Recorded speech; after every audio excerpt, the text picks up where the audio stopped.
こんにちは、ルネです。今日はソファーとテーブル、ラグを作りましょう。今までもいろいろな椅子を作りましたが、今回はお家にあるもので簡単に作れるを基本に制作していきたいと思います。皆さんはどんな椅子がお好みでしょう？よかったらコメントで教えてくださいね。今回のソファーは6分の1サイズで、リカちゃんやジェニー、ブライスなどにちょうどいいサイズです。ソファーの材料になるのは、きっとどこのお家にもある梱包に使われていた発泡スチロールをリサイクルしたいと思います。あとは丸い割り箸メラミンスポンジです。布は家にあったグレーのコーデュロイ生地を使いました。では早速作っていきましょう。発泡スチロールをカッターで切ります。軽い力で潰さないように切ってください。もしなければ100円ショップのスチレンボードでも代用できます。サイズは紙に書いたので、作る方は参考にしてくださいね。ソファーの土台、背もたれ、肘掛けになるようにカットします。スポンジでクッションを作ります。メラミンスポンジがなければ普通のスポンジや綿、余った布なんかでも代用できます。サイズに合わせて切ったら厚さも半分にします。こんな風に座面のクッションになります。割り箸でソファーの足を作ります。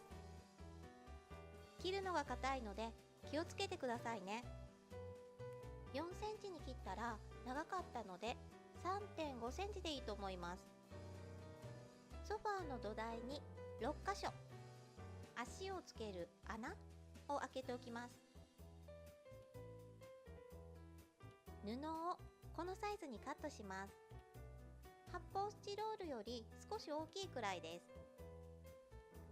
両面テープとボンドを使って土台に布を貼ります。同じ要領で背もたれにも布を貼ってください。大人のドール好きの活動のことをドル活っていうみたいなんですけど、ドル活始めるとまずはお洋服が欲しくなって、その次に家具や背景が欲しくなってくるんですよね。でドール沼に沈むっていう、この角の部分ね、折り込んで処理します。でミニチュアの家具って12分の1サイズが多くて、なかなか6分の1サイズって売ってないんですよ。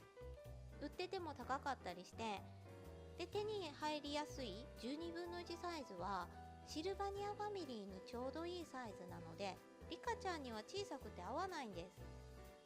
もうドル活自給自足で作るしかないですよね。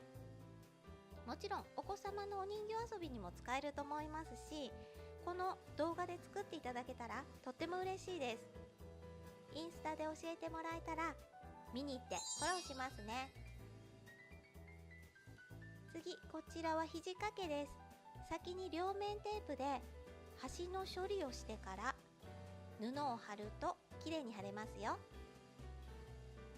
先ほどの土台や背もたれと同じようにまずは巻いていきましょう。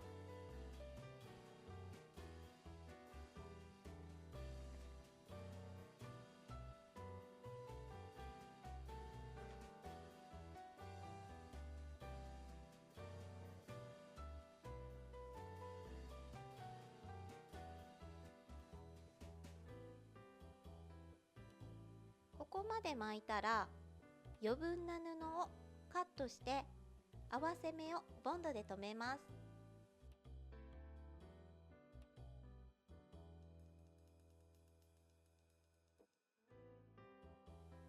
ボンドが乾くまでマスキングテープを貼っておきましょう。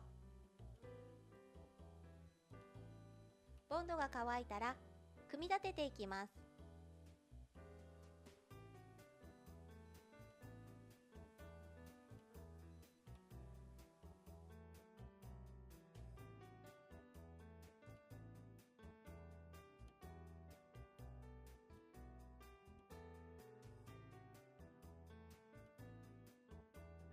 どんどんソファーっぽくなってきましたね。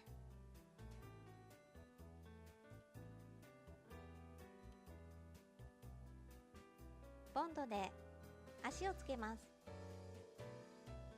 足はつけなくてもソファーになりますので、面倒ならなしでもいいですね。その時は少し土台に高さを出すとバランスが良くなると思います。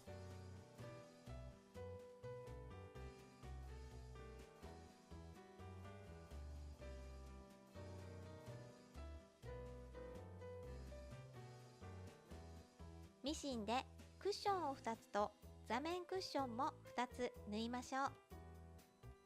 今縫っているのはクッションです。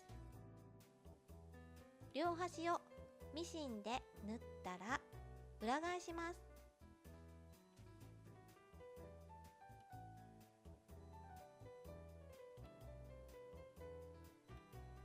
座面クッションを縫います。両端にミシンをかけたら角を折ってまちの部分を縫いましょう。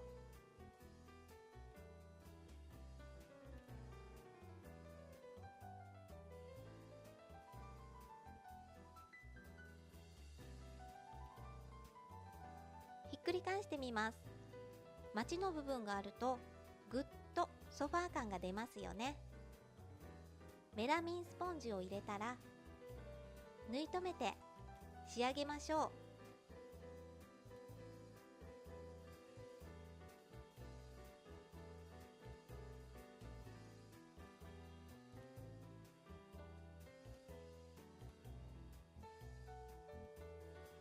今回こちらのクッションの中には綿を入れましたが、座面と同じメラミンスポンジでも大丈夫です。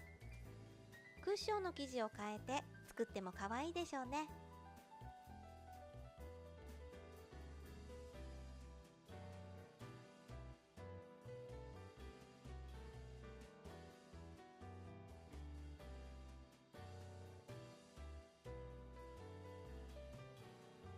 さあ、セットすれば完成です。どうでしょう。お好きな布で作ってみてくださいね。では次にローテーブルを作ります。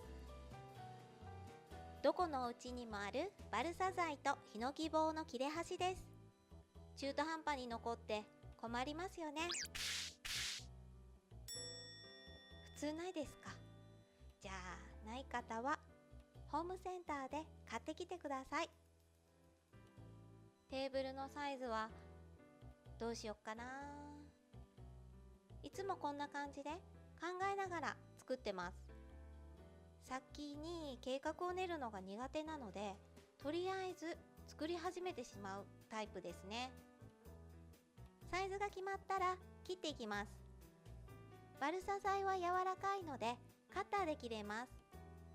角も落としておきましょう。テーブルの足と棚に使うヒノキ棒のサイズです。5ミリ角と3ミリ角のヒノキ棒を使っています。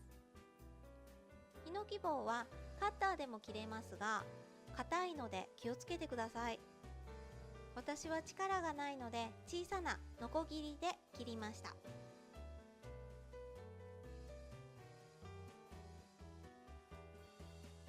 細い方は棚の部分に使います。先に組んでボンドで接着しておきましょう。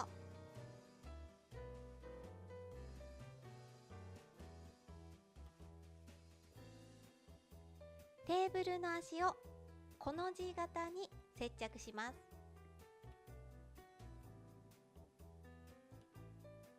ボンドが乾いてから天板にも接着していきます。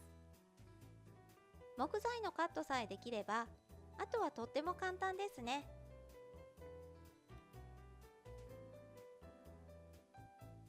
もうどんどんボンドで貼るだけです。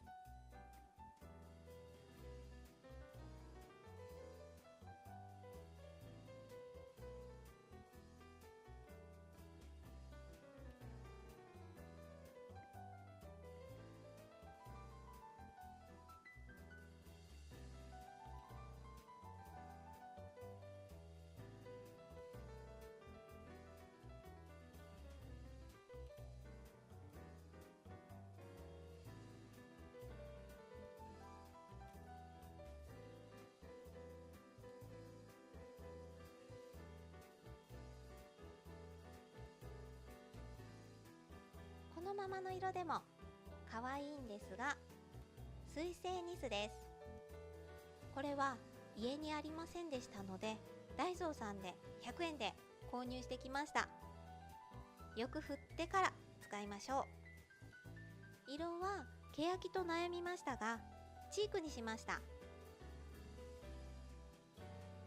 ニスがムラにならないように、液だまりができないように手早く塗っていきます。これは倍速にしていますが、さささーっと手早く塗りましょう。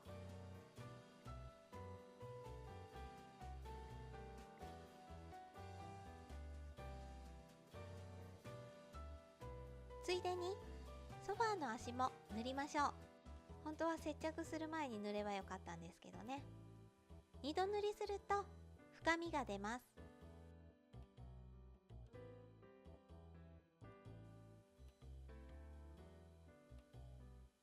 ニスが乾いたらローテーブルの出来上がりです。ソファーとテーブルができたら欲しくなるのはラグですよね。ラグも作りましょう。こちらもどこのお家にもある使わなかった毛糸とフェルト生地、これはありますよね。フェルトにボンドを広げ、毛糸をぐるぐる貼り付けていくだけです。四角にもアレンジできそうですよね。冬に編み物しようと思って毛糸を買うんですが、春になっても出来上がらなくって、何年もそのままになっていた毛糸ですね。やっと日の目を見ることができました。簡単なんですけど、指に毛糸がくっついてくるので、途中でガムテープを指に貼って作業をするとやりやすいということに気がつきました。押さえる時もこうやってビニール袋越しに押さえるとくっついてきません。次の動画ではもっとお部屋らしくなるように、壁や床とかベッドとかいろいろ作っていく予定ですので、もしリクエストがあったら教えてくださいね。できる範囲になりますが頑張ります。最後に余分なフェルトを切って側面にも毛糸を巻いたら出来上がりです。